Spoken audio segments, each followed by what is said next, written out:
Good evening, good evening. कैसे हो? बहुत लोग बहुत बढ़िया। बहुत दिनों से मैंने वीडियो नहीं बनाया, सॉरी सॉरी। आप लोग बहुत बहुत दिनों से बोल रहे थे सर थर्मोडायनामिक बनाओ, थर्मोडायनामिक पे बनाओ। आज मैं लेके आया हूँ आपके लिए थर्मोडायनामिक का वीडियो। और दो वीडियो में ही हमारा पूरा थर्मोडायनामिक के न्यूमेरिकल पूरे कंप्लीट हो जाएंगे। और एक बात मैं बोलना चाहूंगा आप लोगों के लिए, क्योंकि ये आपको पता है कि मैं शायद न्यूमेरिकल के लिए केटीजी बनाया, मैंने शायद केटीजी बनाया, वेव ऑप्टिक्स बनाया और थर्मोडायनामिक। इसके बाद में कंटिन्यूअसली वीडियो आते रहेगा। यूनिट 1, यूनिट 2, यूनिट 5, 6 कंप्लीट हो जाएगा पार्ट 1। ठीक है, जल्दी हो जाएगा। कुछ 12 से 15 दिन में मैं पूरा कंप्लीट कर दूंगा। मैं एक दिन में दो दो वीडियोस बनाने वाला हूँ अभी। ठीक है, तो जल्दी जल्दी आप लोग रिवीजन करो। मैं चाहता हूँ कि आप लोगों का स्कोर बहुत बढ़िया वो 95 आए, और आएगा तो आपके लिए ही अच्छा है, मेरे लिए तो कुछ अच्छा नहीं है वो। ठीक है। और एक बात, जो बहुत बढ़िया स्कोर करेगा ना, तो उसके लिए कुछ स्पेशल रहेगा मेरी तरफ से। तो बढ़ते हैं हम आगे, वीडियो को बढ़ाते हैं। और एक बात मैं बोलूंगा, ये वीडियो अगेन स्टेट बोर्ड के लिए। और कंप्लीट वीडियो जब अगर आप देखोगे तो आपका थर्मोडायनामिक आपको बहुत इजी लगेगा।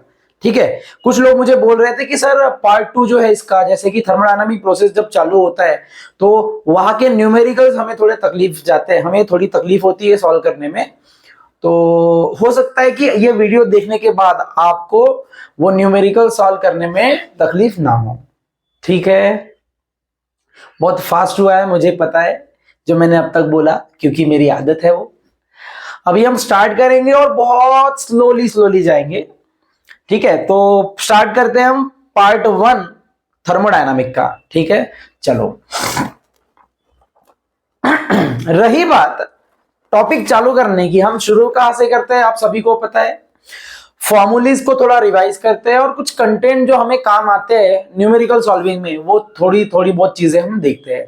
ठीक है, तो स्टार्ट करते हैं हम हमारा थर्मोडायनामिक का पहला पार्ट, जो कि है फर्स्ट लॉ ऑफ थर्मोडायनामिक। अब कुछ लोग पता है अरे स्पेलिंग क्या है इसकी। थर्मोडायनामिक फिजिक्स का जो साइन कन्वेंशन है आपको भी पता है, एज कंपेयर टू केमिस्ट्री थोड़ा हटके है, जस्ट वर्क डन के लिए, बाकी तो सेम ही है। तो इसमें साइन कन्वेंशन भी बताऊंगा मैं। और दूसरी बात, जो तरीका मैं बताऊंगा उसी तरीके से सॉल्व करना है, टारगेट के हिसाब से बिल्कुल नहीं जाना है, क्योंकि वहां गलत गलत दिया हुआ है। ठीक है, ध्यान से सुनना। फर्स्ट लॉ ऑफ थर्मोडायनामिक क्या है, आपने भी पढ़ा होगा first law of thermodynamics, chemistry में पढ़ा है भाई। तो मैं ज्यादा कुछ फोकस नहीं करूंगा, सिर्फ फॉर्मूला लिखूंगा।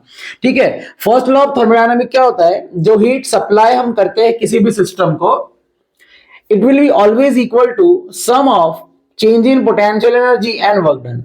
रिहाया ना, जो भी हम हीट सप्लाई करते हैं वो कुछ अमाउंट ऑफ वर्क डन में कन्वर्ट होती है, और जो रिमेनिंग हीट होती है वो इंटरनल एनर्जी को बढ़ाने के लिए यूज होता है। ऐसा हमने कुछ तो भी वर्क डन देखा था, सॉरी फर्स्ट लॉ देखा था।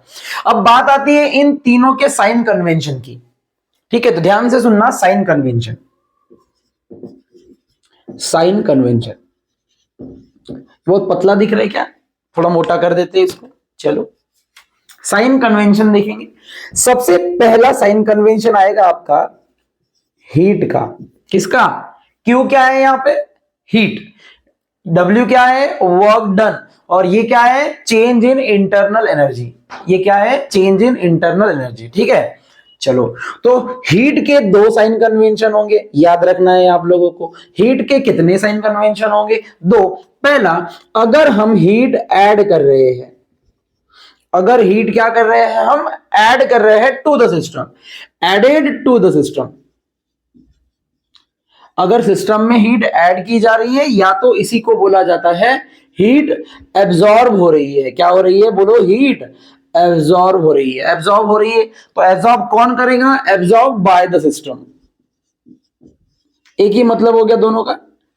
देखो ना, सिस्टम में हीट ऐड करना या सिस्टम का हीट को एब्जॉर्ब करना, मतलब ही सिस्टम में हीट आ रही है। हाँ या ना, समझ में आया। तो इस कंडीशन में क्यू जो है वो पॉजिटिव लिया जाएगा। बहुत इजी है भाई, बहुत सिंपल। ठीक है, हीट आ रही है तो सिस्टम क्या होगा, गर्म। अरे हाँ या ना, चलो बहुत बढ़िया। दूसरा, अगर मैं हीट को क्या कर रहा हूं, निकाल रहा हूं वहां से, ठीक है, वहां से मैं हीट को क्या कर रहा हूं, रिमूव फ्रॉम सिस्टम, या रिमूव के जगह पे कहीं कहीं पे रिलीज लिखा होगा। क्या लिखा होगा, रिलीज। तो heat release by the system अगर होगा या फ्रॉम द सिस्टम होगा तो क्यू कैसा लिया जाएगा, बोलो निगेटिव लिया जाएगा। क्या आपको ये दो कन्वेंशन समझ गए? पक्का। पहला, हीट ऐड करेंगे तो पॉजिटिव, हीट निकालेंगे तो निगेटिव। हीट को एब्जॉर्ब हो, सिस्टम हीट एब्जॉर्ब कर रहा है तो पॉजिटिव, मतलब ही सिस्टम से हीट निकल रही है तो निगेटिव। बहुत सिंपल, समझ गया क्या? चलो दूसरा साइन कन्वेंशन। दूसरा साइन कन्वेंशन होता है भाई वर्क डन का। किसका? वर्क डन का। मैं सिंपल वे में बताने जा रहा हूं, ध्यान से सुनना जो मैं बताऊंगा, ठीक है। कोई भी तरीका आप यूज कर सकते हो, जैसे पहले मैंने बताया था वो, या अभी जो बताऊंगा वो, दोनों एक ही है, ठीक है। हमेशा एक ही बात ध्यान रखना, इफ वॉल्यूम इंक्रीजेस, अगर आपको वॉल्यूम इंक्रीज होता हुआ दिख रहा है तो भाई वर्क डन पॉजिटिव ले लेना है। समझ में आया? और दूसरा, इफ वॉल्यूम डिक्रीजेस, तो वर्क डन कैसा लेना है, बोलो निगेटिव। अरे बोलो समझ में आया? अब आप कैसे, आप कुछ लोग बोल रहे होंगे सर वहां लिखा रहेगा क्या वॉल्यूम इंक्रीजेस वॉल्यूम डिक्रीजेस? नहीं, बिल्कुल नहीं। अरे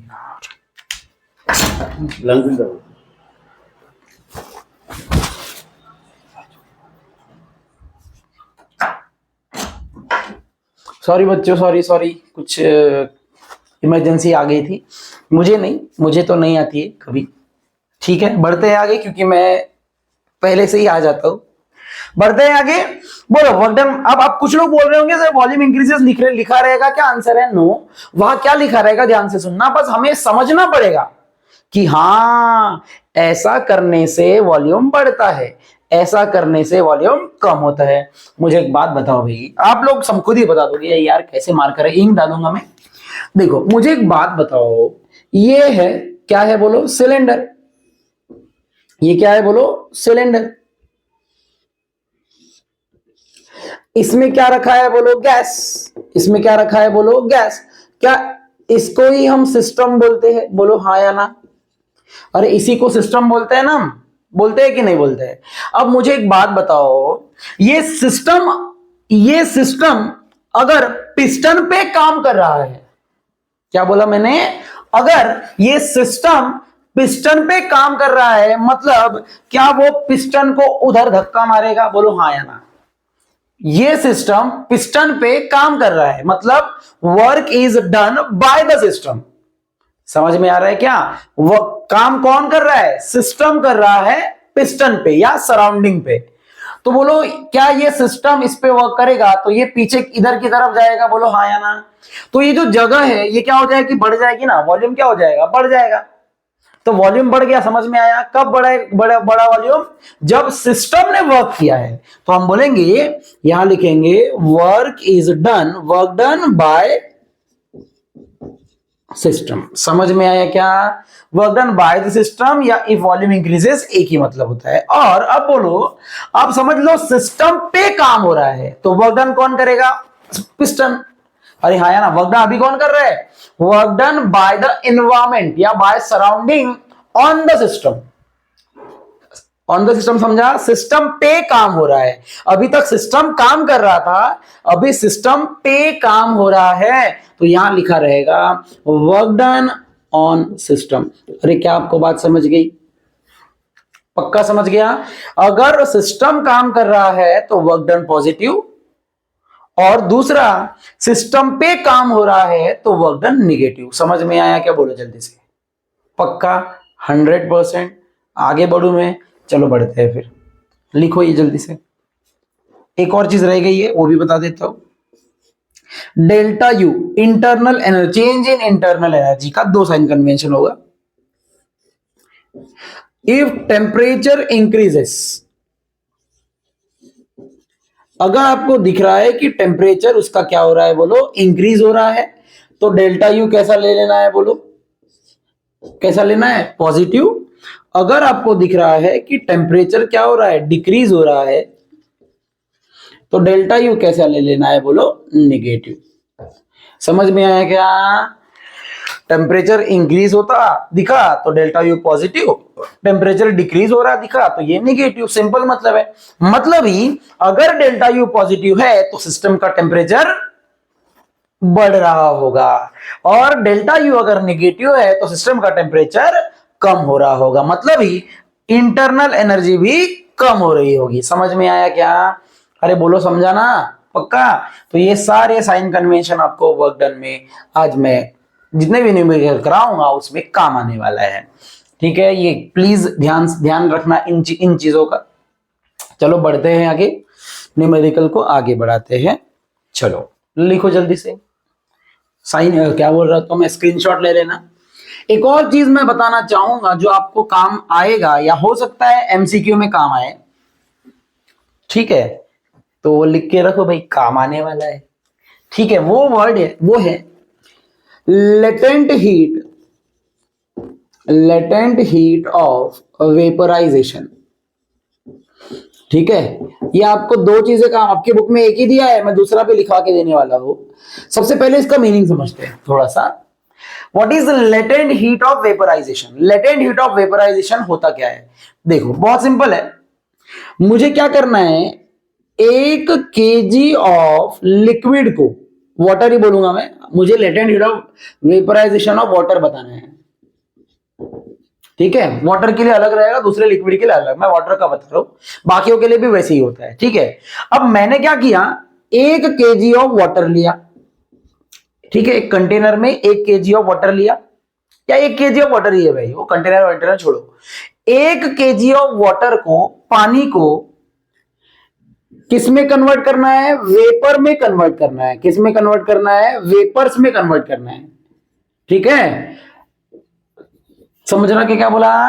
1 kg ऑफ वाटर को मुझे वेपर्स में कन्वर्ट करने के लिए एट कांस्टेंट टेम्परेचर, उसका टेम्परेचर चेंज नहीं होना चाहिए। उसका टेम्परेचर कितना रहना चाहिए बोलो? 100 डिग्री सेल्सियस, मतलब एट बॉइलिंग पॉइंट।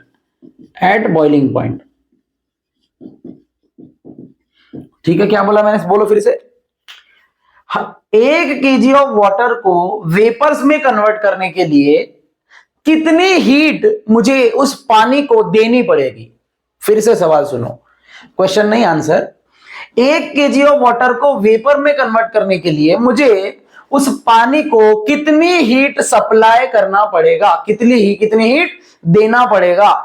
उस हीट को latent heat of vaporization of water बोला जाता है। डेफिनेशन समझ गई क्या जो मैं समझाना चाहता हूं? और एक बात, ये टेम्परेचर कैसा होना चाहिए? कांस्टेंट टेम्परेचर पे 1 kg ऑफ वाटर को वेपर में कन्वर्ट करने के लिए हमें कितनी हीट उसको देनी पड़ेगी, और इसकी वैल्यू कांस्टेंट होती है, याद रखना है। ये अगर आप चाहो तो स्क्रीनशॉट लिख लेना। ठीक है, मैं इसकी वैल्यू लिख रहा हूं, latent heat of vaporization for water के लिए लिख रहा हूं मैं। ठीक है, इसकी वैल्यू होती है 2256 किलो जूल पर केजी। मतलब इतना किलो जूल ऑफ हीट मुझे देना पड़ेगा ताकि 1 किलो वाटर पूरा का पूरा वेपर में कन्वर्ट हो जाए एट 100 डिग्री सेल्सियस। ठीक है, चलो बहुत बढ़िया। एक और चीज होती है लेटेंट हीट ऑफ फ्यूजन। क्या होता है बोलो? Latent heat of fusion. ठीक है, इसका क्या मतलब होता है? समझ में आया? नहीं समझा? सेम बताता हूं मैं। अगेन 1 kg ऑफ वाटर को आइस में कन्वर्ट करने के लिए, मतलब फ्रीज करने के लिए, एट कांस्टेंट टेम्परेचर, और वो भी कौन सा temperature? 0 degree Celsius, freezing point पे। ठीक है, तो 1 kg ऑफ वाटर को 0 डिग्री सेल्सियस पे आइस में कन्वर्ट करने के लिए हमें वहां से कितनी हीट निकालनी पड़ेगी? अभी तक हम क्या कर रहे थे? हीट दे रहे थे। अभी हीट क्या करना पड़ेगा? निकालना पड़ेगा, तभी तो ठंडा होगा वो, तभी तो आइस में कन्वर्ट होगा ना। तो 1 kg ऑफ वाटर से वो वाटर को आइस में कन्वर्ट करने के लिए at freezing point, at freezing point कितनी हीट उस पानी से निकालनी पड़ेगी, उसको बोला जाता है लेटेंट हीट ऑफ फ्यूजन। ठीक है, और इसकी वैल्यू होती है, लेटेंट हीट ऑफ फ्यूजन की वैल्यू होती है 334 किलो जूल पर केजी।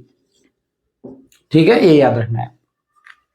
अरे समझ में आ रहा क्या? इतनी हीट यहां से निकालूंगा तो लेटेंट हीट ऑफ फ्यूजन मिलेगा, और इतनी हीट दूंगा तो वो लेटेंट हीट ऑफ वेपराइजेशन हो जाएगा। ये आपको काम आएगा अभी। अब कुछ लोग सोच रहे होंगे सर इसका मतलब क्या है। अब आप खुद सोचो, अगर मुझे 1 किलो के लिए इतनी हीट लग रही है तो Q का फॉर्मूला क्या M इंटू एल हो जाएगा?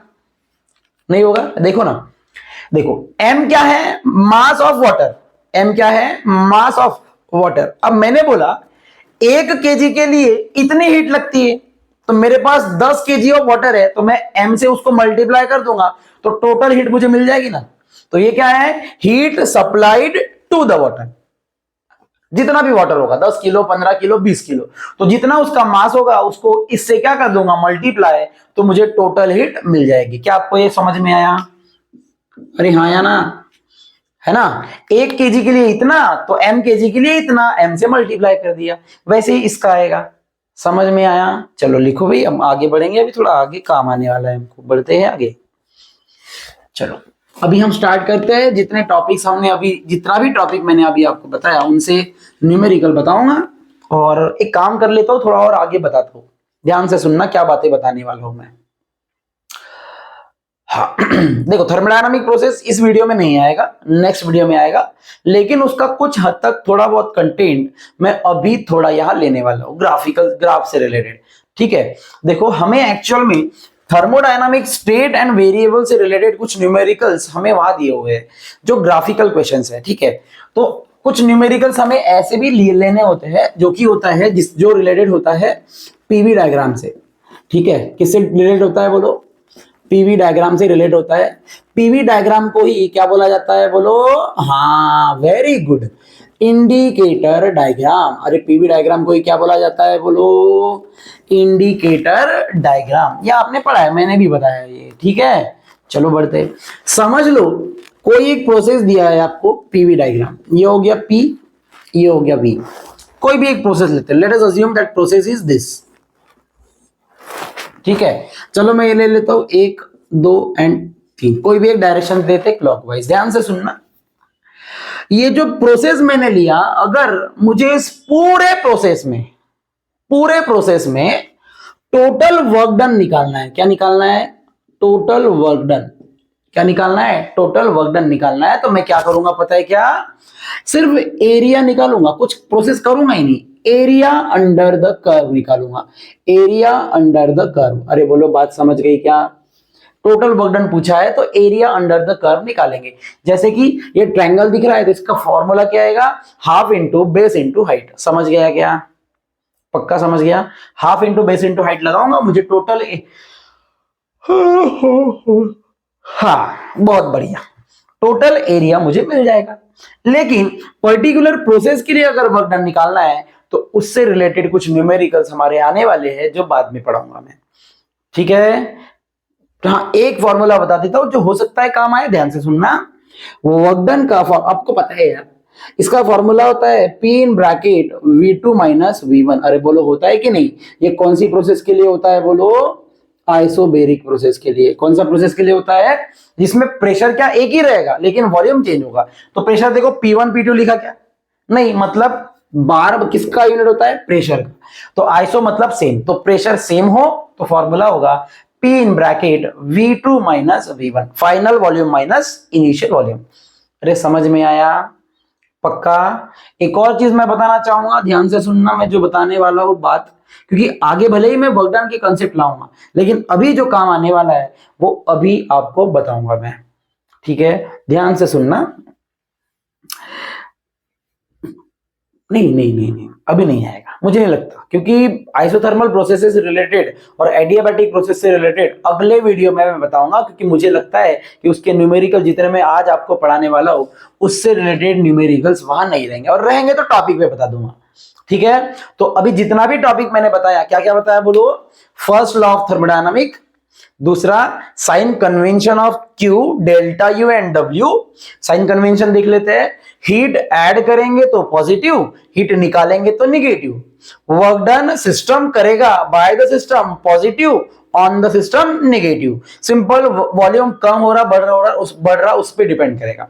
और तीसरा इंटरनल एनर्जी बढ़ रही है तो पॉजिटिव, कम हो रही है तो नेगेटिव। समझ गया? या टेम्परेचर बढ़ रहा है तो पॉजिटिव, कम हो रहा है तो नेगेटिव। ठीक है, एक और लेटेंट हीट ऑफ वेपोराइजेशन की वैल्यू 2256 होता है किलो जूल पर केजी, और लेटेंट हीट ऑफ फ्यूजन होता है 334 अप्रोक्सीमेट किलो जूल पर केजी। ठीक है, बड़े आगे चलो, वाढ़ते हैं थोड़ा समोर और फिर हम लेते हैं एक दूसरे के मजे। नशा ये प्यार का नशा है, आहा।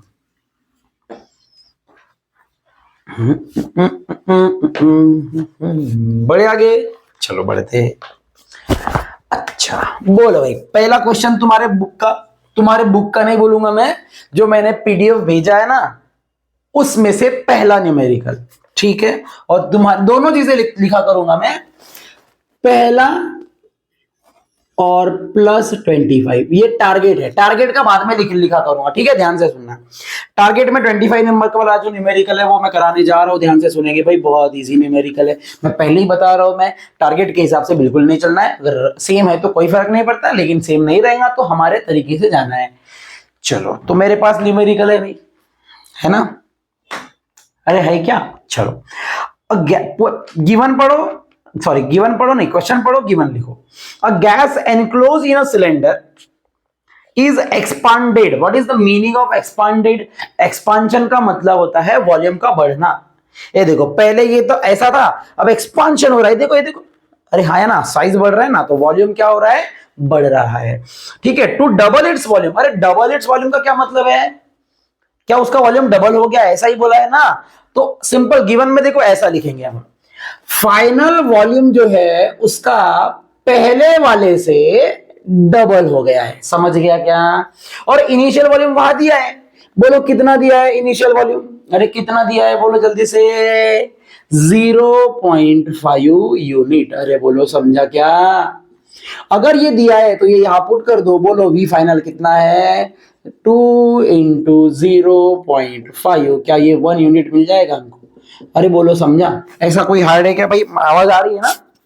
इसको उल्टा लगाया क्या मैंने? अरे यार सॉरी, अभी बोलूं, मुझे आवाज में प्रॉब्लम हुई होगी तो आई एम रियली सॉरी। अब आगे नहीं आएगी प्रॉब्लम, ठीक है?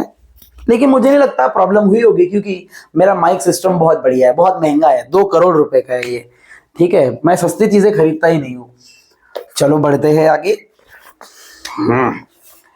हो गया क्या? चलो अब देखो क्या बोला, at a constant pressure. Pressure constant बोल दिया तो प्रेशर एक ही लिखेंगे, वो दिया है 1 atm। अरे 1 atm मतलब क्या? 1.013 × 10⁵ पास्कल होता है क्या? अरे होता है कि नहीं होता है? होता है तो लिख दिया, अच्छी बात है भाई। अब वो बोल रहा है, is this work done on the gas और बाय द गैस? वो बोल रहा है, सॉरी पहले तो वर्क डन निकालो बोल रहा है, और वो बोल रहा है बाय द गैस हो रहा है या ऑन द गैस हो रहा है, और वो बोल रहा है आपको कैसे पता? अभी बताते हैं उसको कैसे पता। तो चलो, हमें क्या पूछा है बोलो भाई? Work done. इंपॉर्टेंट क्वेश्चन है, बोर्ड में आ सकता है। ठीक है, अब मुझे एक बात बताओ, हमको पता है ना भाई वर्क डन का फॉर्मूला? वो आइसोबैरिक बोला है ना, भले ही बोला नहीं लेकिन प्रेशर कांस्टेंट बोला ना, तो वर्क डन का फॉर्मूला आएगा P in bracket V final minus V initial. अरे बोलो प्रेशर कितना दिया है? 1.013 × 10⁵ इंटू, कुछ लोग बोल रहे होंगे सर वहां 1.01 दिया है, जरूरी नहीं है, ये भी ले सकते हो। ठीक है, बोलो V फाइनल कितना है? बोलो 1, और ये कितना है? 0.5। सॉल्व करो, आंसर बोलो। इसका आएगा 0.5, 5 से मल्टीप्लाई करो इसको। एक काम ही कर लेता हूँ ना, 0.5 × 1.013 10⁵, तो मेरा आंसर आएगा 5 3 सा 15, 5 1 सा 5, 6, 5 0 सा 0, 5 1 सा 5, 10⁵। आंसर यूनिट बोलो, वर्क डन का यूनिट क्या होता है? जूल। क्या होता है? जूला। अरे बोलो वर्क डन पॉजिटिव आया कि नेगेटिव आया? हाँ, अरे बोलो, the positive work done indicates that work is done by the system. अरे हाँ या ना, मैंने बोला था वॉल्यूम बढ़ेगा, कौन कब बढ़ता है? जब सिस्टम काम करता है। तो positive sign indicates that work is done by the system. अब वो बोल रहा है हाउ डू यू नो? हम बोलेंगे if work is done by the gas या by the system, the volume of the gas increases, hence work done is positive. खत्म, ऐसा लिख लेना वहां पे। समझा क्या क्या बोला? अगर work done by the gas होगा तो सिस्टम का वॉल्यूम क्या होगा? बढ़ेगा, इसीलिए वर्क डन क्या रहेगा? पॉजिटिव रहेगा। समझ गया? ये रीजन लिख देना, मैं बोलूंगा हमको ऐसे पता है। अरे समझा ना? हो गया भाई, खत्म। इसमें क्या करना है? कुछ नहीं था न्यूमेरिकल में। चलो हो गया। दूसरा न्यूमेरिकल देखो कितना हार्ड है ये, देखो। याद रखना थर्मोडायनामिक के न्यूमेरिकल्स ऐसे वाले ज्यादातर आए हुए क्वेश्चन है। अब देखो क्वेश्चन नंबर 2 आपके पीडीएफ का और 26 वाला टारगेट से, ठीक है? देखते हैं, चलो बढ़ते हैं भाई। क्या बोला है बोलो? गिवन। अब पहले बोलूंगा मैं, टारगेट के हिसाब से नहीं चलूंगा, 100 बार बोलूंगा और बोलते रहूंगा। 104 kilo joule of work is done on the gas. बोला देखो, on the certain volume of gas. बोलो भाई, जब work done on the gas होता है तो क्या वर्क डन निगेटिव लिया जाता है? हाँ सर। अरे W ले लो, माइनस 104 किलो जूल। समझा क्या? इफ गैस रिलीज, अरे रिलीज का क्या मतलब है? वहां से हीट निकल रही है, रिलीज हो रही है। देखो ये हीट है, मैं गर्म था, अभी ठंडा हो रहा हूं, हीट रिलीज हो रही है। हाँ हाँ, तो बोलो भाई क्या क्यों निगेटिव होगा? 1 कितना है? 125 किलो जूल। बोलो बराबर है क्या? वो बोल रहा है चेंज इन इंटरनल एनर्जी बताओ। चलो डेल्टा यू निकालने बोल रहा है भाई, निकाल लेते हैं सॉल्यूशन। हम बोलेंगे, देखो आप लोगों को प्रेजेंटेशन अगर अच्छा रखना है तो वो स्टेटमेंट जरूर लिखना। According to first law of thermodynamic, ठीक है? क्या लिखेंगे? According to first law of thermodynamic बोलेंगे Q is equal to delta U plus W होता है। बोलो नहीं होता है क्या? तो बोलो भाई डेल्टा यू का फॉर्मूला क्या Q माइनस डब्ल्यू हो जाएगा? हाँ। और ये Q कितना दिया है? 125 दिला है। अरे बोलो ये कितना दिया है? 104 दिला है। तो बोलो आंसर क्या? 125 प्लस 104 आएगा और आंसर क्या? माइनस 21 किलो जूल आएगा। रे बाबा रे, आएगा कि नहीं रे? अरे डेल्टा ये निगेटिव क्यों आया, कोई बता सकता है? निगेटिव क्या इंडिकेट कर रहा है? बोलो डेल्टा यू की वैल्यू डिक्रीज हो रही है। बराबर है क्या? मतलब इंटरनल एनर्जी बोल सकते हैं। तो हम बोलेंगे, लिख लेना अगर आपकी इच्छा है तो, एग्जामिनर को मजा आएगा। Negative sign indicates that internal energy is decreases. अरे बोलो समझ में आया क्या? पक्का समझ गया? ज्यादा लोड लेने की जरूरत नहीं है, बहुत सिंपल न्यूमेरिकल्स है। चलो बढ़ते हैं आगे। मैंने जो साइन कन्वेंशन बताया उस तरीके से जाओगे तो कोई भी न्यूमेरिकल आपको टफ नहीं लगेगा। क्वेश्चन नंबर 27 आप लोगों को ट्राई कर लेना है। सेम ऐसा ही न्यूमेरिकल है, यही न्यूमेरिकल है, सेम टू सेम। ठीक है, चलो अब देखो क्वेश्चन नंबर एक और दिया हुआ है, वैसे यहां आप लोग उसको ट्राई कर सकते हो, 28 वाला। ठीक है, सेम ऐसा ही न्यूमेरिकल है, आप देख लेना, सेम टू सेम, कोई चेंजेस नहीं है। ठीक है, चलो अब मैं क्वेश्चन नंबर 4 सॉल्व करने जा रहा हूं। देखो पीडीएफ का क्वेश्चन 3 आप खुद से ट्राई करना, जो अभी कराया वही है, सेम ही है। मेरे ध्यान नहीं था, मैंने शायद गलती से दे दिया वो। ठीक है, अब क्वेश्चन नंबर 4 पीडीएफ का और क्वेश्चन नंबर 29 फ्रॉम टारगेट, ये ले रहा हूं मैं अभी। ठीक है, चलो। हाँ, a gas contained in a cylinder fitted with a frictionless piston expands। expand का क्या मतलब? वॉल्यूम बढ़ेगा, मतलब वर्क डन पॉजिटिव। समझ गया? Against constant external pressure, pressure दिया हुआ है हमें, कितना दिया है? Again 1 atm। तो कन्वर्ट कर लेते हैं, 1.013 इंटू 10 टू दी पावर 5 पास्कल। अरे जो ये नहीं करेगा ना उसको देखो फिर मैं अभी कैसे बताता हूं। ठीक है, चलो बढ़ते हैं आगे। वो बोल रहा है from volume of 5 litre, initial volume दिया हुआ है 5 लीटर और फाइनल वॉल्यूम भी दिया हुआ है 5 लीटर। सॉरी, फाइनल वॉल्यूम कितना दिया हुआ है? 10 लीटर। अब इसको हम कन्वर्ट कर लेते हैं मीटर क्यूब में। कन्वर्जन क्या है बोलो, 10⁻³ मीटर क्यूब होता है, और सेम ये भी 10⁻³ मीटर क्यूब। अरे बोलो समझ में आया क्या? हाँ सर। वो बोल रहा है इन डूइंग सो, ये जब मैं ऐसे कर रहा था, it absorb heat. Absorption of heat मतलब क्या, क्यू पॉजिटिव हो जाएगा, बोलो हाँ या ना। अरे बोलो समझ में आया? एब्जॉर्ब कर रहा है ना, तो बोल रहा है कितनी, 400 जूल ऑफ हीट को वो एब्जॉर्ब कर रहा है फ्रॉम सराउंडिंग। अच्छा, वो बोल रहा है चेंज इन इंटरनल एनर्जी बताओ। अच्छा चलो देखते हैं, दिमाग लगाते हैं अभी। चलो चलो चलो रे डोली उठाओ कहार पिया। पता नहीं भाई, चुपचाप रहो सर, फालतू के गाने मत गाओ। हाँ बोले भाई, क्या ये समझ में आया? हाँ ये भी समझा, हाँ ये समझा प्लस। अब बोलो क्या डेल्टा यू पूछा है? नहीं पूछा है क्या? मेरे को एक बात बताओ रे बावला, डेल्टा यू निकालने के लिए फर्स्ट लॉ लगाऊंगा, पक्का लगाऊंगा कि नहीं लगाऊंगा? तो लिखूंगा अकॉर्डिंग टू पहला law of thermodynamic, Q is equal to delta U plus W होता है। बोलो बराबर। अब आप सोचोगे अरे डेल्टा यू निकालने के लिए Q तो है लेकिन W नहीं है, तो W निकालने के लिए क्या ये दो चीजें दी है जो अभी अभी मैंने सॉल्व करके दिखाया था? हम बोलेंगे लेकिन, हम बोलेंगे क्या बोलेंगे बोलो, लेकिन जो है लिखेगा उसके कान के नीचे बजाऊंगा मैं, लेकिन को लिखना but W is equal to P in bracket V final minus V initial. क्या आपको ये समझ गया कब लगाना है? जब प्रेशर क्या रहेगा, कांस्टेंट रहेगा। ठीक है, बोलो भाई लगा लो वर्क डन का फॉर्मूला। प्रेशर बोलो 1.013 10 टू दी पावर 5, फाइनल बोलो कितना है, 10 into 10 to the power -3 minus 5 into 10 का पावर -3। अरे बोलो समझा क्या? तो आंसर आएगा 1.013 इंटू 10 टू दी पावर 5। 10 में से 5 गया, बोलो कितना बचता है, 5 इंटू 10 का पावर -3। समझ में आया क्या?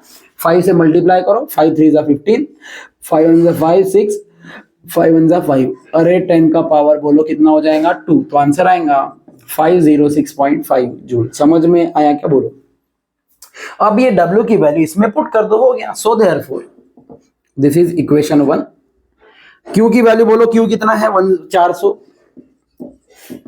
डेल्टा यू कितना है, डेल्टा यू निकालना है, प्लस 506.5। ये इधर चला जाएगा तो डेल्टा यू कितना आएगा, 400 minus 506.5। Answer will be 106.5 negative. Again delta U indicates that the internal energy is decreases. अरे समझ में आया? आप लिख सकते हो यहाँ पे इंटरनल एनर्जी डिक्रीज हो रही है। यूनिट नहीं लिखा मैंने, सॉरी, तो आप लोगों ने भी नहीं लिखना है क्या? चलो बढ़ते हैं आगे। भाई निगेटिव आ गया, मजा आ रहा है भाई, अच्छा लग रहा है, बहुत मजा आ रहा है। हाँ चलो लिखो जल्दी से। मैं पहले ही बोलूंगा न्यूमेरिकल जैसे मैं बताऊंगा वैसे ही करना। अब देखो टारगेट में पहले वर्क डन निकाला, लेकिन वर्क डन क्यों निकाला समझा क्या? यहां समझा भाई वर्क डन क्यों निकाला। तो पहले ये लिखो, यहां से पता चलेगा कि वर्क डन निकालना है तो वर्क डन निकालो और पुट करो तो आंसर आ गया। समझा? हर न्यूमेरिकल को इसी तरीके से सॉल्व करने का है। बढ़ते हैं आगे भाई। क्या है ये फालतू, मजा आ रहा है। हाँ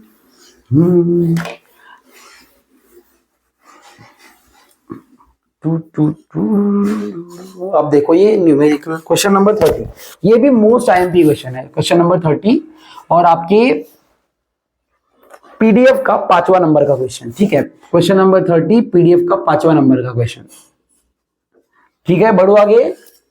अरे बाड़ू का, हाँ चलो चलो चलो चलो।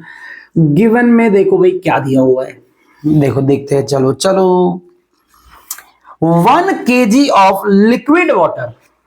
अच्छा, मास ऑफ वाटर दिया हुआ है हमें 1 kg।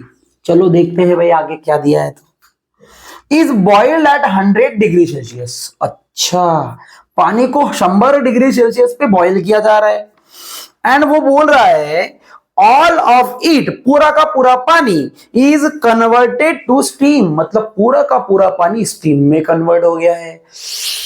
अच्छा, मतलब मुझे क्या लेटेंट हीट ऑफ वेपराइजेशन का यूज करना पड़ेगा इसमें? बोलो हाँ या ना। अरे इसका यूज करना पड़ेगा ना, जो कि हो जाएगा 2 to 56 किलो जूल पर केजी। क्या इसकी वो बात समझ गई? ये क्यों यूज किया? क्योंकि वाटर को स्टीम में कन्वर्ट किया जा रहा है। अब कुछ लोग सोचेंगे सर आपने तो अभी वेपर बोला था, अभी तो स्टीम लिखा है। कौन है रे वो सोचने वाला? कोई नहीं है ना? अरे वेपर और स्टीम एक ही है, ठीक है। चलो हाँ बढ़िया, बहुत बढ़िया। If the change of state takes place at atmospheric pressure of, pressure दिया हुआ है भाई, चलो लिख लेते हैं। प्रेशर दिया है हमें 1.01 इंटू 10 का पावर 5 पास्कल। चलो बहुत बढ़िया। और कुछ दिया है क्या? बाद में देखते हैं। उसने बोला calculate heat transfer to the system. अच्छा, सबसे पहले नंबर पे पूछा है हीट ट्रांसफर। दूसरे नंबर पे बोलो भाई क्या पूछा है? सबसे पहले हीट ट्रांसफर पूछा है, ठीक है। आपको समझ गया करना क्या है? अरे कितने हीट सप्लाई किया? 1 किलो के लिए इतना लगता है, तो इतने किलो के लिए ही तो पूछा है। तो m से इसको मल्टीप्लाई कर दूंगा तो यही मेरा आंसर होगा। समझ में आ गया क्या? हाँ वेरी गुड, मजा आ गया। चलो दूसरा बोला work done by the system during this process. दूसरा बोला है हमें वर्क डन निकाल के दिखाओ। क्या निकाल के दिखाओ? Work done. अच्छा, प्रेशर दिया है। अरे सर ऐसा नहीं लग रहा क्या कि वॉल्यूम चेंज दिया होना चाहिए था? तो क्वेश्चन आगे पढ़ो ना बच्चों, देखो ना लिखा है ना। उसने बोला चेंज डेल्टा यू भी निकालने बोला है, change in internal energy delta U भी निकालने बोला है। और आखिरी में देखो एक चीज लिखी है गिवन दैट, गिवन क्या लिखा है? Volume of water changes from initial volume दिया हुआ है कितना? 1.0 10 to the power -3 meter cube से लेकर के फाइनल वॉल्यूम 1.671 इंटू 10 का पावर कुछ भी नहीं 10 मीटर क्यूब। अरे बोलो समझा क्या? 10 का पावर कुछ भी नहीं का मतलब 0। 10 का पावर 0 क्या होता है? 1। तो मैंने सही तो बोला, गलत बोला क्या? हाँ चलो बढ़ते हैं सॉल्यूशन। अभी थोड़े बाद इंक डालूंगा, ठीक है ना? Please please.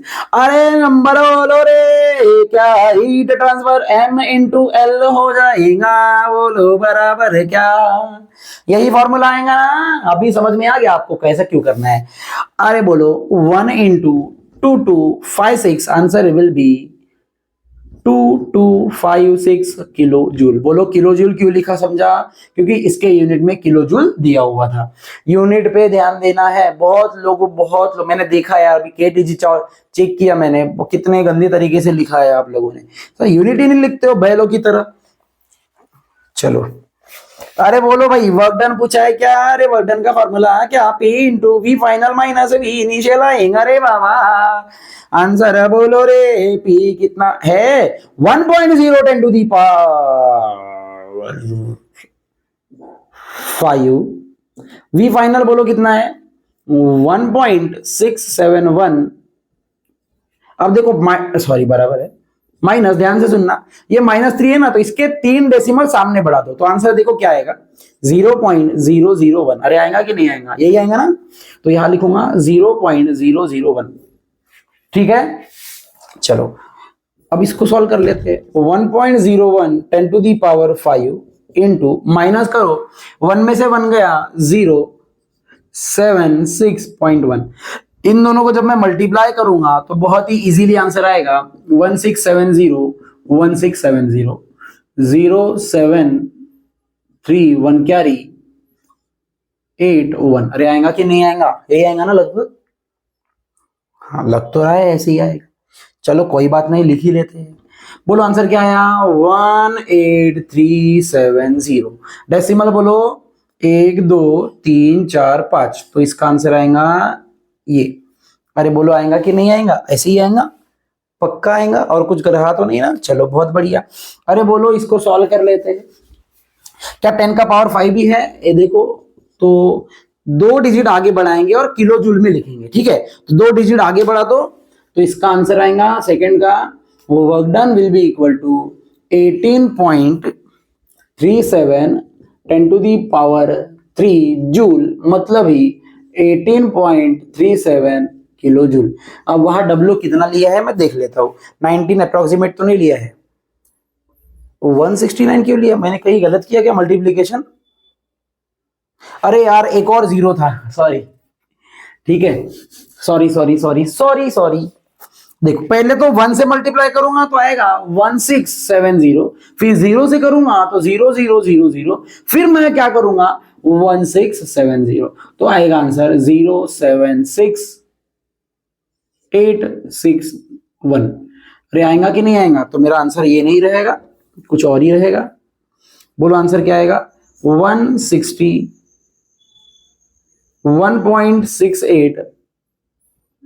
670 10⁵, 2 डेसिमल बढ़ा दो तो W बोलो कितना आएगा? 168.67 किलो जूल। इसको अप्रोक्सीमेटली उन्होंने लिखा है 169 किलो जूल। अरे बोलो समझ में आया क्या? हाँ, अब ये वाला फॉर्मूला हमें पता है डेल्टा यू कैसे निकालना है, आप भी समझ गए होंगे। अरे क्या Q is equal to delta U plus W होता है, तो डेल्टा यू क्या Q माइनस डब्ल्यू हो जाएगा, और दोनों को जब हम माइनस कर देंगे, किसको किसको, इसको, 2256 माइनस 169, बोलो 16, ये 4, 16 में से 9 गया 7, 14 में से 6 गया 8, 0 2, दिस इज योर आंसर। अरे बोलो बात समझ आई क्या? डेल्टा यू पॉजिटिव है, इसका मतलब क्या है? टेम्परेचर बढ़ रहा है, मतलब इंटरनल एनर्जी भी बढ़ रही है। वहां पे उसका कुछ पूछा है क्या? Can you explain how work done by the system is utilize? वो बोल रहा है कि आप बता सकते हो कि वर्क डन कैसे यूटिलाइज हो रहा है। कैसे यूटिलाइज हो रहा है भाई? वर्क डन पॉजिटिव आया, मतलब work done by the system हुआ है। और कुछ लिखा है क्या? The work done by the water is utilise in, हाँ बराबर है, टू इंक्रीज इन टेम्परेचर। देखो लिखा है to increase the volume occupied by the water as well as in increasing the temperature of the system. Obviously work done positive आया, तो वो बोल रहा है work done is utilize to increase volume of the water, क्योंकि work done positive आया, और it also use to increase the temperature of the water, क्योंकि डेल्टा यू पॉजिटिव आया। समझा? दोनों पॉजिटिव आया, वर्क डन पॉजिटिव आया तो वॉल्यूम बढ़ रहा है, और डेल्टा यू पॉजिटिव आया तो टेम्परेचर बढ़ रहा है। समझ गया क्या? पक्का समझ गया? ये अपने लैंग्वेज में उसको लिख लेना। चलो लिखो, खींचो खींचो। अरे अभी थोड़ी इंक डाल लेते हो यार।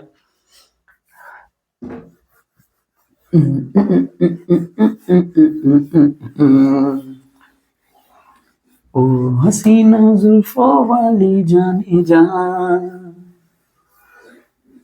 ढूंढती है काफिर आंखें किसका निशान। कहाँ गया रिंक? सही रहा ऊपर।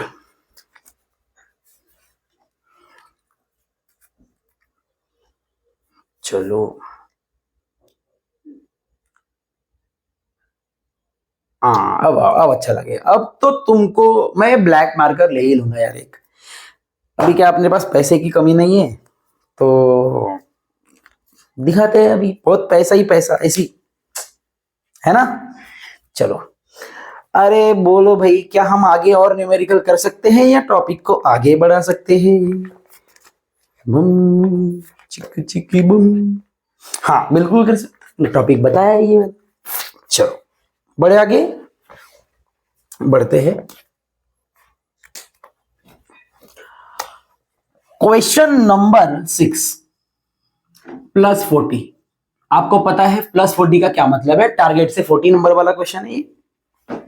उसने बोला the system is taken to its final state from initial state in a hypothetical path, find figure as shown in the figure, calculate work done in each case. ध्यान से सुनना क्या बोला है।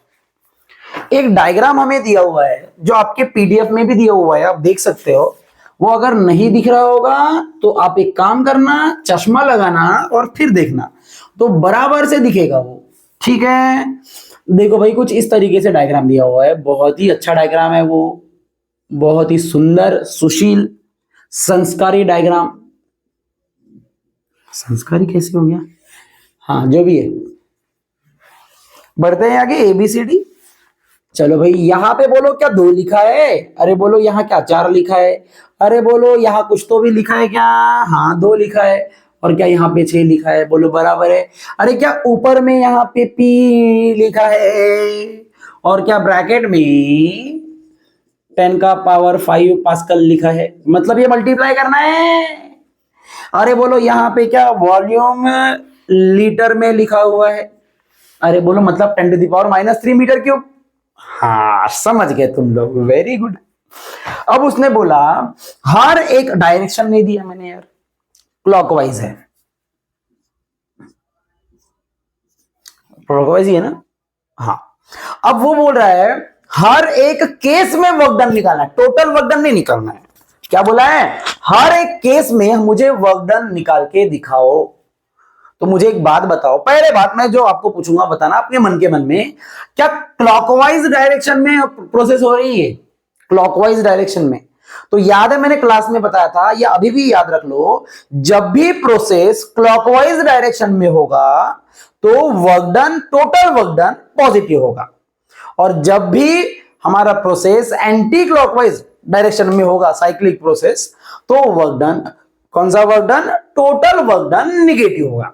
अरे बताया था ना मैंने। लेकिन यहां टोटल वर्क डन नहीं पूछा है, हर एक प्रोसेस में वर्क डन पूछा है। समझ में आया क्या? अब ध्यान से सुनना कैसे निकालेंगे भाई, बहुत इजी है सॉल्यूशन। अच्छा मुझे एक बात बताओ, पहले हम कौन सा, कहां से शुरू करते? ए से, ठीक है। हम लिखेंगे for process A to B. अरे बोलो ए पे वॉल्यूम कितना है? 2, और बी पे वॉल्यूम कितना है? 4। मतलब क्या वॉल्यूम बढ़ रहा है? अब वॉल्यूम बढ़ेगा तो पॉजिटिव वर्क डन आएगा ही आएगा। और पहली बात मुझे एक बात बताओ, मैं यहां से यहां जा रहा हूं तो ये क्या मेरा इनिशियल वॉल्यूम और ये फाइनल वॉल्यूम हो जाएगा? हाँ या ना? तो मेरा बोलो वर्क डन का फॉर्मूला क्या ऐसा ही आएगा? Pressure into VB minus VA। बोलो आएगा कि नहीं आएगा? What is the meaning of VB? मैं यहां से यहां जा रहा हूं तो ये हो गया फाइनल वॉल्यूम और ये हो गया इनिशियल वॉल्यूम। समझा? अब बोलो प्रेशर एट दिस पॉइंट कितना दिया है? 6, क्योंकि दोनों जगह पे एक ही प्रेशर है ना? तो हम ऐसा बोल सकते हैं, P बोल सकते हैं, PA is equal to PB, जो भी है भाई, आपको समझ गए ना भाई? हाँ। बोलो भाई PA कितना है? 6 इंटू 10 का पावर 5, ये देख लो मल्टीप्लाई किया। VB बोलो कितना है? 4, माइनस VA कितना है? 2, और बोलो क्या लीटर था? तो लीटर मतलब होता है 10⁻³ अरे बोलो समझा क्या? मल्टीप्लाई कर लो, 6 इंटू इन दोनों का करूंगा तो 10 का पावर 2 आएगा, और 4 में से 2 गया, 2 बचेगा, आंसर आएगा 120 जूल। अरे बोलो क्या वर्क डन पॉजिटिव आया? Work done A to B। अरे बोलो समझा क्या? WA to B। पक्का समझ गया? कोई लोड नहीं लेने का है। अब ध्यान से सुनना, for process B to C and D to A। क्या बोला मैंने? बोलो फिर से। B से C अब जा रहा हूं और D टू A जब जा रहा हूं तो यहां पे दोनों जगह पे वॉल्यूम क्या है? 4 है। तो इनिशियल वॉल्यूम भी 4 है, फाइनल वॉल्यूम भी 4 है। जब दोनों वॉल्यूम सेम है तो क्या ये 0 हो जाएगा? और ये 0 हो जाएगा तो क्या वर्क डन भी 0 हो जाएगा? हाँ या ना? क्योंकि वॉल्यूम चेंज नहीं हो रहा है। हाँ या ना? समझ गया? तो दोनों प्रोसेस के लिए वॉल्यूम कैसा है? बोलो कांस्टेंट। अरे बोलो दोनों के लिए वॉल्यूम कैसा है? कांस्टेंट। इसीलिए work done B to C is equal to work done D to A is equal to 0 हो जाएगा। समझ में आया ये? पक्का? और थर्ड नंबर पे या फोर्थ नंबर पे जो भी है हम निकालेंगे अभी। Also for process C to D। अरे बोलो जब हम C से D जाएंगे तो क्या D हमारा फाइनल और ये इनिशियल हो जाएगा? बोलो हाँ या ना? तो मेरा जो वर्क डन होगा C टू D के लिए ये होगा PC in bracket VD minus VC। बोलो बराबर है। अब PC यहां पे प्रेशर बोलो कितना है? 2। अरे कितना है? 2 इंटू 10 टू दी पावर क्या हो जाएगा? 5। VD बोलो VD कितना है? 2। VC बोलो 4 इंटू 10 का पावर -3। तो आंसर आएगा 2 इंटू 2 वो भी माइनस में आएगा, ठीक है। 10 टू दी पावर 2, 2 2 सा क्या होता है 4, 4 इंटू 100 इज 4 इंटू 100 क्या होता है 400, तो आंसर आएगा 400 जूल। अरे बोलो समझा क्या?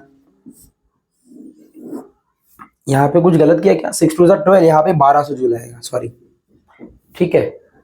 कुछ लोग बोल रहे होंगे सर क्या गलत किया, आखिर में देख लेना, कैलकुलेशन है वो, ठीक है। -400, ये माइनस क्यों आया कोई बताएगा? क्योंकि वॉल्यूम डिक्रीज हो रहा है। अरे समझ में आया क्या जो मैंने अब तक समझाया? पक्का स्क्रीनशॉट ले सकते हो। बढ़ते हैं आगे हम। चुड़ी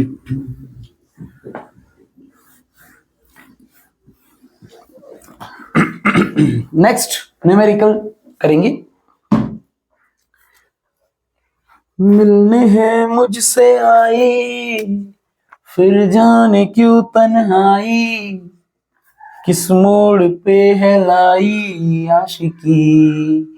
अबे काम धंधे वैसे करेगा तो उसी मोड़ पे जाएगा ना तू, पढ़ाई कर। हाँ बढ़ते हैं आगे। बड़ो रे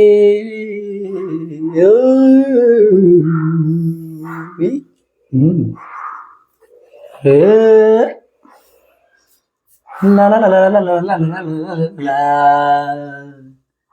मेरे सामने वाली खिड़की में, ये है वो खिड़की, एक चांद सा टुकड़ा रहता है।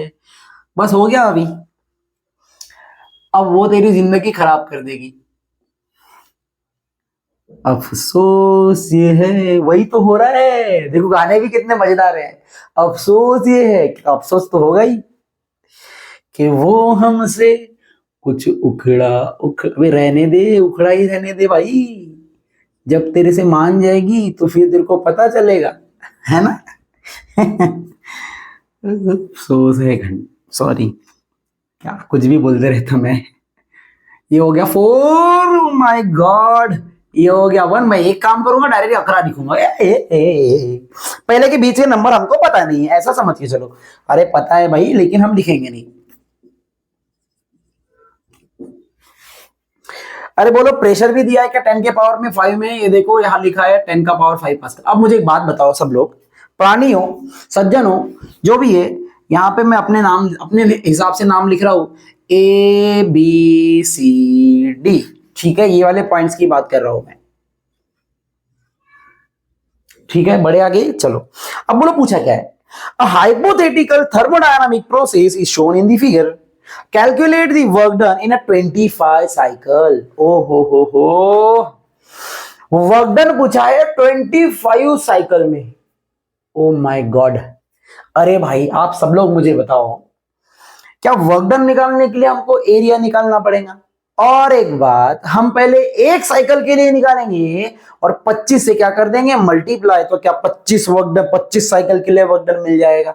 हाँ हम बोलेंगे सॉल्यूशन में, for one cycle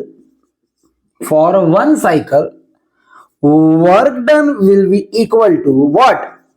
area under the graph. अरे बोलो बराबर है क्या? वर्क डन किसके बराबर हो जाएगा? Area under the graph. और एरिया बहुत ही बढ़िया तरीके से निकाला जाएगा। क्या ये लगभग सर्कल की तरह दिख रहा है? बोलो हाँ या ना। हाँ सर। तो इसका फॉर्मूला होगा area of circle. What is the formula for area of circle?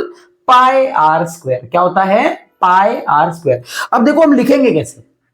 देखो पहले तो मैंने लिखा पाई, अरे लिखा क्या? अब आर क्या होता है? डायमीटर का आधा।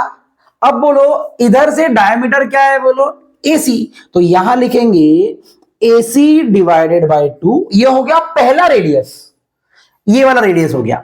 अब हम ये वाला रेडियस लेंगे। बोलो इसका आंसर क्या आएगा? बोलो इनटू BD डिवाइडेड बाय 2। क्या आपको ये बात समझ गई? नॉर्मली देखो परफेक्ट सर्कल हो तो हर तरफ रेडियस ही होता है, इसीलिए pi r square, r into r लिया जाता है। लेकिन ये परफेक्ट रेडियस नहीं है, एक ऐसा है और एक ऐसा है, तो एक आर अलग लिखेंगे और दूसरा आर अलग लिख देंगे। क्या आपको ये बात समझ गई? पक्का? बढ़ते हैं आगे। तो पाई AC by 2 into BD by 2। अब बोलो वैल्यू पुट कर दो, वही हो गया पाई। ध्यान से सुनेंगे कैसे लिखना है। बोलो AC बाई 2 कितना है, क्या यहां से यहां तक 11 है और यहां से यहां तक 1, तो आंसर क्या आएगा 11 माइनस 1 डिवाइडेड बाई 2। बोलो आएगा कि नहीं आएगा?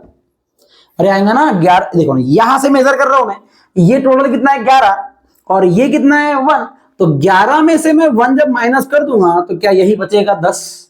यही मैंने यहां लिखा 11 में से। अब बोलो ये कितना आएगा, यहां से मेजर करना है, यहां से यहां तक कितना है 6 माइनस यहां से यहां तक कितना है 2 डिवाइडेड बाई 2।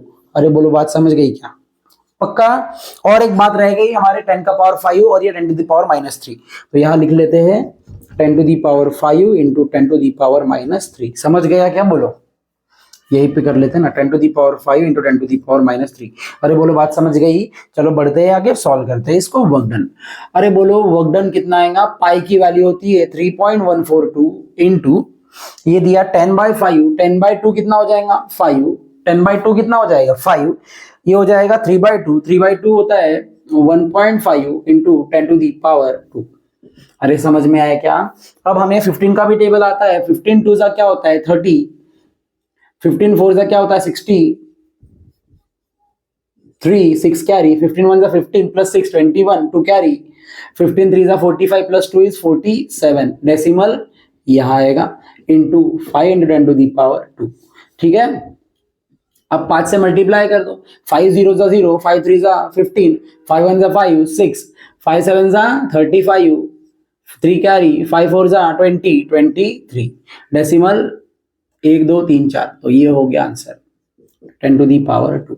मतलब आंसर आएगा 2356.5 joule.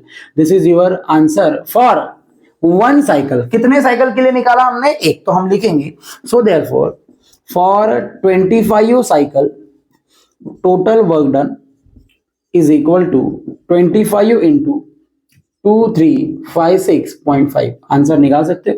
25 5 125 12 carry, 25 6 150 plus 12 is 162 16 carry, 25 5 125 plus this 141 1 14 carry, 25 3 75 plus 14 कितना हो जाएगा 89 9 8 कैरी, 25 2 50 प्लस 8 58। तो डेसिमल आएगा 1। ये रहा आंसर, चेक कर लो सही है क्या। तो 58.9 होगा किलो जूल में, शायद ऐसे ही लिखा हो। गलत क्यों आ रहे हैं? मैंने कोई फिर से गलत किया क्या? जस्ट अ मिनट, मैं कहा गलत किया फिर से? 25 ठीक है, एक और बार कर ले। क्या गलत हो रहा पता नहीं। इसकी वैल्यू सही लिखा, इसकी क्या किया ये भी ठीक है। अच्छा अरे यार क्या हो रहा पता नहीं। 6 - 2 4 होता है, 3 नहीं होता है। अरे यार क्या हो रहा है, समझ में नहीं आ रहा है मेरे को यार। सॉरी 5 2 हो जाएगा 10, तो आंसर आएगा 3 10 इंटू ये मतलब 3142 जूल आएगा। बहुत जल्दी हो जाता, पता नहीं क्या कर दिया मैंने। फॉर 25 साइकिल, ठीक है, फॉर 25 साइकिल बोलो क्या आंसर आएगा। 25 साइकिल के लिए टोटल वर्क डन आएगा 25 इंटू 3142। तो आपका आंसर आएगा 25 2 50 0 5 कैरी, 25 4 100 5 10 कैरी, 25 1 25 5 3 कैरी, 25 3 75 78। तो मेरा आंसर यही है, चेक कर लो आप जूल में। ठीक है, 78.5 किलो जूल होगा। चेक कर लेना जो भी है भाई, आसपास आंसर तो आई गए हैं। ठीक है, थोड़ा एडिट कर लूंगा, नहीं तो जाने दो यार, आप लोग अपने ही लोगों, आप लोगों को पता है मेरा कैलकुलेशन कभी गलत नहीं होता। पता नहीं आज क्या हो रहा है फिर से। बढ़ते हैं आगे। अरे बोलो न्यूमेरिकल समझ में आया, एरिया कैसे निकालना है। चलो, और ये न्यूमेरिकल कुछ लोग सोच रहे होंगे हार्ड है, हार्ड बिल्कुल नहीं है, बस ये लिखते आना चाहिए आपको। ठीक है, पक्का। नेक्स्ट न्यूमेरिकल कहा गया डस्टर, डस्टर ये रहा। ओहो ओहो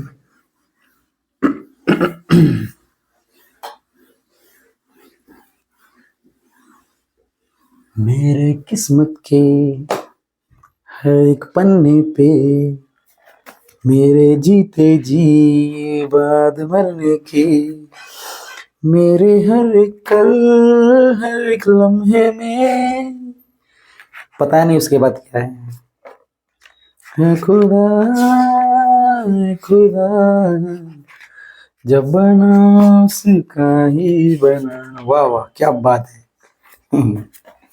चलो, हाँ, क्वेश्चन नंबर 8, 42। भले ये स्टार प्लस मार्क नहीं है, फिर भी मैं ले रहा हूं क्योंकि हो सकता है कि इस टाइप का क्वेश्चन आपको पूछा जाए। ठीक है, बढ़ते हैं आगे। बोलो क्या बोल रहे हैं भाई। Consider the cyclic process ABCA on a sample of 2 मोल। अच्छा, नंबर ऑफ मोल्स दे दिया उसने 2 मोल। चलो ले लो फिर 2 मोल, ये ले लो रे मोल, ले लो रे। ये कुछ इस तरीके का ग्राफ हमें दिया है, बहुत बढ़िया ग्राफ। ठीक है, ग्राफ दिया हुआ है। वो बोल रहा है ये रहा ए, ये रहा बी, ये रहा सी, ये रहा एरो एंटी क्लॉकवाइज। ठीक है, अच्छी बात है। अब बढ़ो आगे, ये है पीवी डायग्राम। बढ़ो आगे, पक्का। चलो, आगे बोला है the temperature of the gas at ए।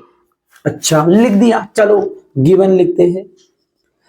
यही तो लिखा यार, ये क्या है गिवन सर, कुछ भी लिखते हो रहते हो। Temperature at A is equal to, शायद दिया हो, एंड बी आर, ए और बी दोनों का टेम्परेचर दिया है। ए पे दिया है 300 केल्विन, टेम्परेचर एट बी दिया है 500 केल्विन। अरे बोलो, समझ में आया क्या? अच्छा, पहले ही बोल रहा हूं, गिवन ही लिखा हो, कुछ बताया नहीं अभी तक। हाँ, अब बोला a total of 1200 joule is withdrawn from the sample. अच्छा, उसने बोला ये पूरे प्रोसेस में मैंने क्यू जो है वो निकाला है। क्यों दिया है हमको, कितना दिया है बोलो? 1200 जूल। कितना दिया है? 1200। अब पहली बात, वहां एक वर्ड लिखा हुआ है, इतना joule heat is withdrawn. What is the meaning of withdrawn? Withdrawn क्या होता है? जब आप एटीएम में जाते हो तो पैसे निकालते हो तो वहां विथड्रॉल का ऑप्शन आता है ना, विथड्रॉल। तो विथड्रॉल मतलब पैसे निकालना। तो यहां पे हीट विथड्रॉन हो रही है, तो क्या हीट को निकाला जा रहा है? हीट ऐड किया जा रहा है क्या? नहीं। तो जब हीट निकाला जाता है तो क्या उसको माइनस में लिया जाता है भाई? हाँ या ना? हाँ, जम गया रे। तो वही तो बोल रहा था, ये नेगेटिव क्यों आया, समझा ना? वो बोल रहा है find work done by the gas in a part BC. Work done by the gas in a part BC पूछा है, तो हमें डब्ल्यू बीसी पूछा है। क्या पूछा है? W BC. अच्छा, ऐसी बात है क्या? चलो देखते हैं भाई क्या होता है। चलो, मुझे सब लोग एक बात बताओ, सब लोग, पूरे दुनिया के जितने भी लोग हैं, सब बताओ, अरे क्या टोटल हीट जो मैंने विथड्रॉन किया, क्या पूरे प्रोसेस में किया है? अरे हाँ या ना? तो क्या टोटल विथड्रॉन क्या इसी work done, total work done के बराबर हो जाएगा? According to conservation of energy हम लिखेंगे according to conservation of energy. ठीक है, W total will be equal to what? Q withdrawn. अरे बोलो, बराबर है क्या? विथड्रॉन की स्पेलिंग यही होती है भाई, मुझे भी पता है। अरे बोलो, W टोटल में कौन से W आएंगे रे बाबा? अरे उसमें आएगा WAB plus WBC plus WCA। क्या ये -1200 दिया हुआ है? तो ये लिख दिया भाई -1200 जूल। अरे बोलो, इतना समझा क्या? कोई डिफिकल्टी है क्या इसमें? This is equation number 1। अब यहीं से मुझे पता चलेगा कि आगे करना क्या है। चलो भाई, देखते हैं क्या करना है आगे। तो ये करना था। बोलो भाई, क्या हमें WBC पूछा है? ये देखो, अच्छा सॉरी, DC नहीं पूछा है भाई, BC पूछा है यार। क्या पूछा है बोलो? WBC पूछा है ना? पक्का पूछा है WBC। अब मुझे एक बात बताओ, WBC निकालने के लिए क्या हमें ये दोनों पहले निकालना पड़ेगा? देखो, दिमाग तो लगाओ। ये देखो, मैं स्टूडेंट हूं, अरे ये तो दिया है, अरे ये पूछा है, अच्छा मैंने अगर ये निकाल लिया तो ये भी निकाल लिया तो ये भी मिल जाएगा। मतलब मेरे दिमाग, मैं दिमाग ये निकालने के लिए बिल्कुल नहीं लगाऊंगा, मैं दिमाग लगाऊंगा ये कैसे निकालू, और ये नहीं तो साला सॉरी, कुछ लोग सोचते रहते अरे ये कैसे निकालूं, अरे इसके बारे में काय को सोचना है भाई, जो अननोन है पहले वो निकालने की सोचना। ये बोलो कैसे सी ए बी दो में से कोई एक सोचते हैं। मुझे तो ये समझ में आ रहा है भाई, ए से सी या सी से ए वॉल्यूम चेंज नहीं हो रहा है, तो पहले सी ए निकाल लेते हैं। वॉल्यूम चेंज नहीं होगा तो वर्क डन 0 है ना। हम लिखेंगे for process C to A, volume क्या हो रहा है, वॉल्यूम बोलो कैसा है भाई, वॉल्यूम कैसा है जल्दी से बोलो, कांस्टेंट। तो W C A is equal to 0 हो जाएगा। समझ में आया क्या ये? पक्का। अब आते हैं हम यहां से ए से बी जाते हैं। For process A to B, अच्छा अरे ए से बी प्रेशर कांस्टेंट है, यहां पे प्रेशर दिया होना चाहिए था। चलो चेक करते हैं, हम प्रेशर के टर्म में लिखेंगे, हमको जो फॉर्मूला आता है हम वही लिखेंगे भाई, हमको कुछ भी नहीं आता, हमको एक ही फॉर्मूला आता है ए से बी में, work done is equal to P in bracket V final minus V initial. अब बात आती है भाई कौन सा फाइनल कौन सा इनिशियल, हम ए से बी जा रहे हैं तो क्या बी फाइनल हो जाएगा और ए इनिशियल हो जाएगा। क्या आपको ये बात समझ गई? पक्का समझ गई? 100%। आगे बढ़े। अच्छा सर, अगर मैं P से मल्टीप्लाई कर दूं तो क्या ये PVB माइनस PVA हो जाएगा? बोलो होगा कि नहीं होगा? हाँ बिल्कुल बराबर है। अच्छा, क्या आपने गैस इक्वेशन पढ़ा है? PV is equal to NRT होता है, NRT। हाँ, तो बोलो PV के जगह पे NRTB माइनस NRTA लिखा जा सकता है, क्योंकि हमें TATB दिया हुआ है। एक और चीज दी होगी, मैंने लिखा नहीं, कैपिटल R की वैल्यू, कैपिटल R कितना दिया है? 8.3 दिया है हमें, कैपिटल R दिया है हमें 8.3 जूल पर मोल केल्विन। ठीक है, ये दिया हुआ है हमें। बड़े आगे, अरे बोलो क्या W निकालने के लिए NR ब्रैकेट में कॉमन निकाल लेंगे और लिखेंगे TP माइनस T। क्या इतना समझ में आया? देखो ये इसके लिए तो लोड लेना ही नहीं था, मुझे पता है। मैंने सोचा भाई ए से भी निकालता, फॉर्मूला जो याद है वो लिख लिया। फिर मेरे दिमाग में क्या है यहाँ पे पता है? मेरे दिमाग में आया अरे VB और VA दिया है क्या? नहीं। लेकिन फिर गिवन में गया अरे TAT भी दिया है ना, तो मैं PV को टेम्परेचर में लिख लेता हूँ, NRT लिख दिया। ये देखो NRTB NRTA, क्योंकि N और R दोनों के लिए सेम ही रहेगा, तो N भी दिया है R भी दिया है। अब हम वैल्यू पुट कर लेते हैं। बोलो वर्क डन किसके लिए निकाल रहे हैं हम? AB के लिए। बोलो N कितना? 2, ये कितना? 8.3, ये कितना बोलो? 500 और ये 300। तो 500 में से 300 क्या कर दूंगा? माइनस। तो मेरा आंसर आएगा ये 200 इंटू 2 400 हो जाएगा, 400 इंटू 8.3, आंसर इज 4 3 12, 4 8 32, 33 डेसिमल 1। तो ये हो गया आंसर। अरे बोलो W पता चल गया क्या AB का? बोलो AB भी पता चल गया, ये भी पता चल गया, तो ये मिल जाएगा। समझा क्या नहीं समझा? लगा होगा भाई बहुत हार्ड है। हार्ड कुछ नहीं होता है भाई। चलो WAB बोलो कितना है? 3320 प्लस WBC निकालना है, प्लस 0 इज इक्वल टू ये कितना है बोलो? माइनस 1200। तो क्या WBC is equal to minus 1200 minus 3320 हो जाएगा और आंसर आएगा 0254 माइनस जूल। अरे बोलो बात समझ में आ गई क्या? चेक कर लेना, हो सकता है माइनस प्लस में गलत हुआ हो, तो ये चेक कर लेना। अरे बोलो क्या ये न्यूमेरिकल समझ में आया? स्टेप टू स्टेप जाने का, पहले ऐसा होगा, फिर सोचा भाई ये निकालो, तो ये निकालना, ये तो मिल गया डायरेक्टली, ये कैसे निकालू? फॉर्मूला लिखा, दिमाग में आया अरे वॉल्यूम दिया ही नहीं, तो टेम्परेचर में लिख दिया, आपने फॉर्मूला लिखा, आंसर आ गया। समझ में आया? चलो बहुत बढ़िया भाई। नेक्स्ट न्यूमेरिकल टॉपिक हमारे लगभग खत्म हो गए आज के लिए, ये वीडियो के लिए। और मैं जो नेक्स्ट वीडियो बनाऊंगा वो पूरा वीडियो थर्मोडायनामिक प्रोसेस पे रहेगा। थर्मोडायनामिक प्रोसेस के साथ में हो सकता है उसमें कुछ एक्स्ट्रा न्यूमेरिकल्स मैं ऐड कर दूं जो कि अनसॉल्व में से हो, और प्रोबेबली मैं कोशिश करूंगा कि अनसॉल्व के न्यूमेरिकल भी करा के दूं। ठीक है, और एक काम करूंगा, मैं हर चैप्टर के जब भी मैं वीडियोस बनाऊंगा तो आखिरी वीडियो वो बनाऊंगा हर चैप्टर के लिए जिसमें बोर्ड में जो क्वेश्चंस आए हुए हैं पिछले 10 साल में, वो सारे न्यूमेरिकल्स यहाँ पे PDF बना के उसके सॉल्यूशन भी मैं दे दूंगा। ठीक है, तो हम मिलते हैं न्यू वीडियो के साथ। आज ही मैं वो वीडियो बना के डाल दूंगा, रात में मैं वो वीडियो बना के कंप्लीट कर दूंगा। ठीक है, और एक बात, प्लीज ये वीडियो अच्छा लगता है तो पता है आपको क्या करना है, लाइक करें, शेयर करें, सब्सक्राइब करें और अपने फ्रेंड्स को भी भेजिए यार, है ना। चलो मिलते हैं कल, बाय बाय, गुड नाइट।